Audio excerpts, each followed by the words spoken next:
Here we go again. Hey guys, welcome back. Today we're going to do DC's Batgirls number 4 with a hideous cover.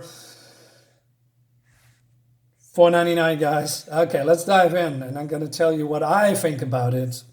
You're going to like this one or not. Anyway, so first of all, I'm going to right off the bat, I really hate the writing. The writing is, you can tell immediately that's written by a woman. Now, don't get me wrong, I don't care if it's written by a woman, but I really do care if it's written in a certain way.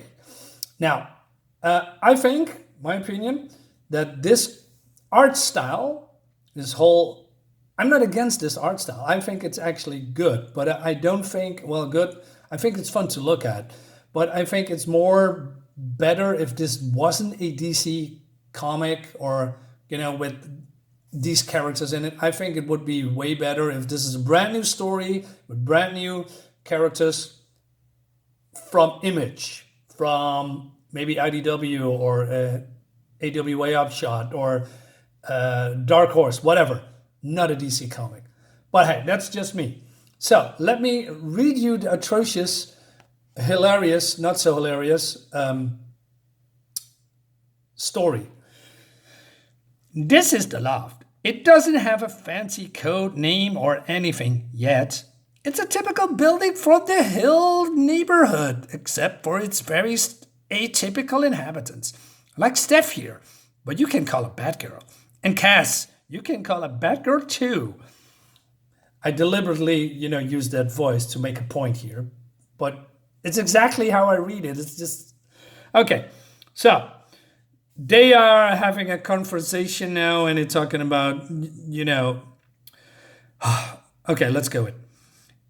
I never get used to how easily you read my expressions. I'm trading though. One day I'll have a poker face of steel. The game poker? Yeah, like when you bluff. Lie? I mean, there were both types of deception, but you could argue about that. Oh, I'll explain after the morning meeting. Okay, more atrocious stuff is coming. Now, watch this. Finally, there is Babs, also a Batgirl, also Oracle. She contains multitudes. And these are the heroes of our story so far. But if you've been reading, you know that. You're a great reader, by the way. And then we have here, and an exquisite art connoisseur, I must say, Jesse C. So yeah, it's all very kiddie, like our Saturday cartoon, etc. Barbara's here on the phone with Dick because she has a dream about him. And then she says something about that she is hearing. It's nice to hear his voice again. And then, oh, no, forget about it. And then she hangs up and they want to make some coffee, blah, blah, blah. Anyway, so Barbara, needs to find a way to bring in the tutor. And so she needs to make a plan. If I'm pausing, that means I have to bite my tongue here and there. So they're going into this car, and then this car is called Bondo, by the way. Bondo is a great for joyriding, not much for the gas mileage. Drawback also include a tape stuck in the dash, playing that one song over and over. You know the tune, everybody knows it, nobody likes it, except me. Anyways, they're going to the bookstore, and this is Mr. D. I believe Indian, Arabian. And so Cassie, she says, I want a book. So Mr. D is explaining how it all works and what they are looking for. And he says, hey, maybe you like this book. This is about adventure, intrigue, secret identity, hint, hint, hint. He probably knows who these are because he saw them, jumping from a window at one point in the other comic. It's all on the nose. And then the bell rings, and then another customer comes called Mr. Green. And the Batgirls are just laying a little bit low here. And he says, Cass, look who it is. And oh no, it's no Mr. this old guy that they are, think that he's a killer, probably. And so there's a storyline here that I'm not going into, but he needs books. And he says, well, just wrap up the books and I go away because I'm busy. And then, Cassie is, no, this is Cassie. This is, wait a minute. Why am I forgetting? Cassandra. This is Cassandra. This is Stephanie. I always need to remind me a little bit of that. So Cassandra says, how much? He says, no, the first one is on me. And she says, I only ask you that you come back to tell me how you liked it. I will. Reading is fundamental. Look, man. This is, I don't know, Sesame Street or something. You know, A is the letter A from the alphabet, letter B, etc., etc. You know the drill. Anyway, so, and then we have all these funny balloonsies with the faces on the balloonsies because it's funnies. So, yeah, Stephanie is here in the bushes and he's watching this guy, Mr. Green, because he has now a shovel, and with the shovel, he probably, burying bodies, all that stuff. And then she bumps accidentally in someone, and that someone is none other than the guy from the last issue. His name is Charles Dante, and Charles Dante likes Barbara. And he says, hey, you're Barbara's friend, right? And who are you? The art show, remember? I never forget a face. Tell Mr. Gordon to give me a call. Ta-ta. And then they say, that man, I don't like him, Stephanie. Charles Dante. Bobs was talking about it to him at the art show. He's more than a little weird. No way he saw me. We were bad girling. So, okay, how do you know that he's weird? And why don't you like him? There's no indication at all. Because in the last issue, yeah, he came a little bit on strong. He likes Barbara. They are exes, or they have a fling when they were, I don't know, in high school or something. But it doesn't mean he is not to be trusted. But, it's all very on the nose. They need to have some kind of a narrative here to say, hey, look out, this guy is probably evil. Spoiler, he is. I'm going to spoil everything because I don't care. Because I have only 6 issues and I'm regretting buying them. But we're gonna power through it, guys. You and I. You're going to suffer with me. Anyway. And they're talking about the besties and friendship and blah, blah, blah. And and then we see the news anchor, girl, journalist here about there was another crime scene. And then we see Mr. Green with the shovel. And so there's another murder.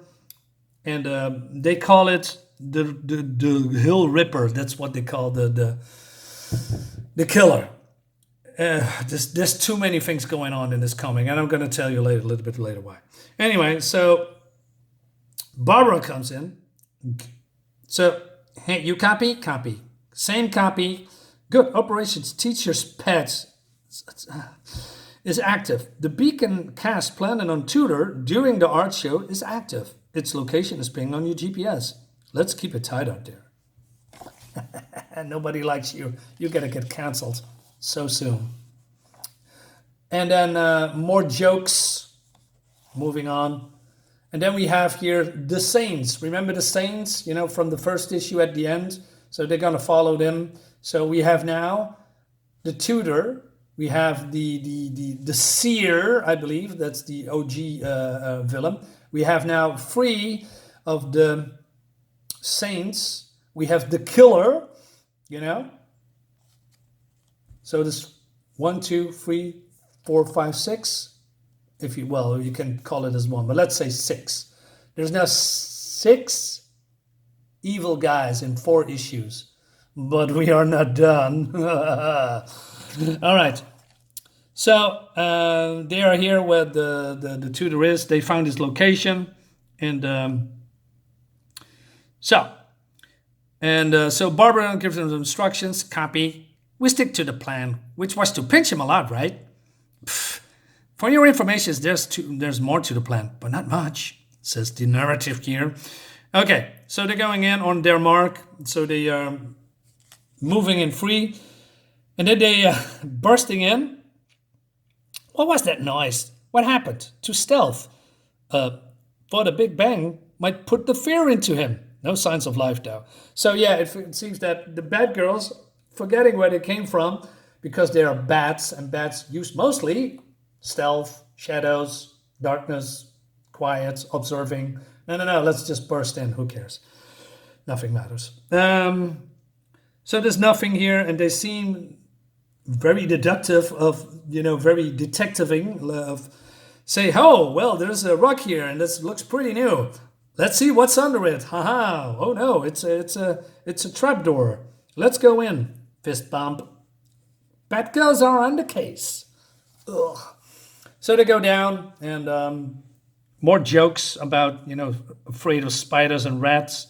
And then, Tutor, you in here. We brought you an after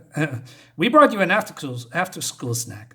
A delicious knuckle sandwich. So the tutor is here, and it was all a ruse because he already knew that they were following him, and he followed, and he figured it out that they put a tracker on him, and they are. He says, vampires can enter without an invite, and that's what you are, vampires, bad girls sucking the blood of Gotham. Very over the top. Okay, so. And then she says that she's reading Dracula's books. It's very all these pop culture reference of these, 20-something years girls, that probably never read a Batman Dracula book in her whole life, except for Cassandra maybe. Anyway, so he's using the gas to attack, and that's fear gas. Isn't that Scarecrow's MO? I don't know. It doesn't matter. And but then they are also being surrounded by students. They are being hypnotized by the fear gas. Not sure how it works. I mean, if it's fear, how can you then be hypnotized to do their bidding? Isn't fear gas instilling fear in people instead of hypnotizing it? I don't know. So it seems that Stephanie again is under the influence somehow. And how is she even susceptible to all these things? There's no explanation except that she is, I don't know, now again under the influence. And so Cassandra says, Oracle, break her out of it. I can't help. There are too many. She isn't responding. Could you get to the tutor? Yes, I will. So, okay. This is happening. So he says, you take care of your little friend, and then more jokes. And then she attacks Cassandra, and Cassandra says, stop, wake up, Batgirl. And yeah, they have a fight. And she says, I need you. It's me, your best friends. Oh no, guys, this is the power of friendship that's gonna save the day. You're getting cancelled, piece of trash. It's more a CBS. It's CW, it's even worse. I'm not sure why I say CBS, but CW shows are the worst. And then she snaps out of it, and she is now herself again. So this is completely useless, this whole scene. Anyway, and she says, you were strong. You are strong. Oh my God. So, and then she is insulting the tutor, who is standing in a very weird position like this, like looking that way while she is here insulting him. But since this is a PG-13 book, or maybe lower, the writer thinks, oh, let me put some narrative over here because, Stephanie is insulting him and we cannot have that.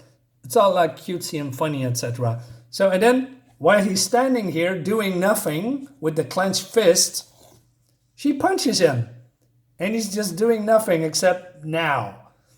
And she says, you underestimated me. What? How? You just, I don't know, Stephanie, you were just under her influence his influence a second ago. How did he underestimate you? You only being freed of your hypnotic hold because of Cassandra. What do you mean he underestimated you? Are you delusional? It makes no sense. Anyway, so he kicks his ass, and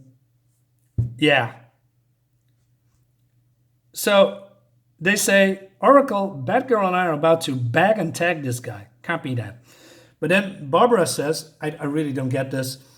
It's still too hot to bring him to the GCCP. GCPD. Keep him contained. I follow up with the next part of the plan. What? Why don't you drop him off of the, before the police department? What do you mean it's too hot? What do you mean with that? I don't get it. And no, like I said, it doesn't matter. It just needs to move the plot forward, guys. Anyway, so more of the Saints here.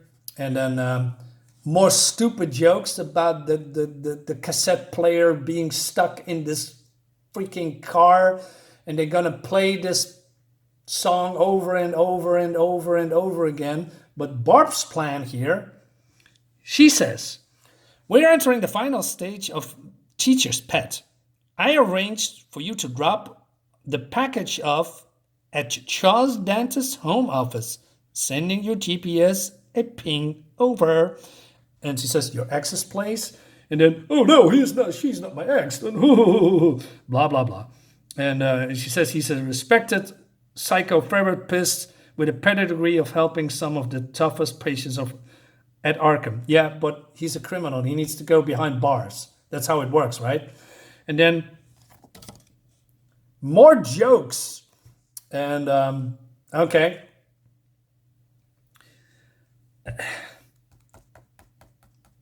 I'm biting my tongue right now. You can read this atrocious writing. So I'm not going to do that because I want to rip this comic into shreds.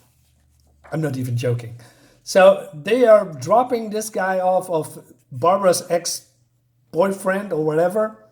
And he says, her mutual friend told me to expect you. Come in. I'm assuming they told you about, yeah, indeed, street artist turned mentalist. Fascinating case. I'm sure Barbara mentioned my background helping the criminally insane. This, along with my work as an art therapist, may assist in untangling this poor fellow's mind. So he says, I trust you can see yourself out. Cool. And then, oh no, it's all a ruse again, because these are working together. And the Dante guy says, this is a slip-up. Mistakes were bound to happen. Nothing to feel bad about. Rather, we shall consider it as an important step on the process. So Tutor guy says, hey, it was a mistake. No excuses, none needed. Really, I was counting on your failure. How many times do I have to tell you during our sessions I am no longer Charles Dante? I am, Spellbinder. Oh no, we now have a sixth villain in 4 issues. God, I hate this comic so much. This is so bad. I'm gonna remember you, Becky Cloonan and Michael Conrad. I'm not gonna buy anything for you again, guys. Yeah, see you next time. Bye.